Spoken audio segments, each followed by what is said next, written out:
નમસ્કાર ખેડૂત મિત્રો, હું ચંદ્રેશ ખોડભાઈ માઇકો પ્રાઇવેટ લિમિટેડના પ્રતિનિધિ તરીકે આપ સૌનું હાર્દિક સ્વાગત કરું છું. આજે અમે આવ્યા છીએ ગામ હેલાબેલી, તાલુકો કુતિયાણા, જિલ્લો પોરબંદર, જ્યાંના એક પ્રગતિશીલ ખેડૂત મિત્ર રોહિતભાઈ હરસુખભાઈ રાઠોડ, જેમણે માઇકો કંપનીના હાઇબ્રિડ ભીંડા રીતાનું વાવેતર કરેલું છે. બરાબર, તો આપણે રોહિતભાઈ પાસેથી જાણીએ આ રીતાની ખાસિયત. રોહિતભાઈ, કેટલું વાવેતર કરેલું હતું આપે? એક થેલીનું વાવેતર હતું, એક પેકેટનું વાવેતર હતું. અને આ ભીંડા વિશે અમારા ખેડૂત મિત્રોને તમારો પ્રતિભાવ જણાવો. આ ભીંડા ફૂટમાન બહુ સારા છે, સિંગુ સારી છે. કેટલી વીણી થઈ ગઈ છે અટાણુંથીમાં? 3 વીણી થઈ. હા, અને રોગ સારો ઓછો આવે.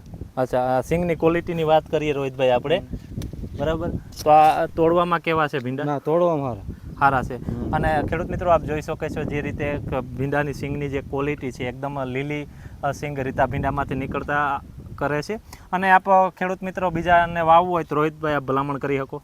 હા, વાવી શકાય ને? હા વાવી. હા, ખૂબ ખૂબ આભાર રોહિતભાઈ તમારો. તો ખેડૂત મિત્રો, આ સાથે મળશું એક નવા રીતાના ખેતર ઉપર, એક નવા ખેડૂત મિત્ર સાથે, એક નવા અનુભવની સાથે. ત્યાં સુધી અમને રજા આપો. ધન્યવાદ.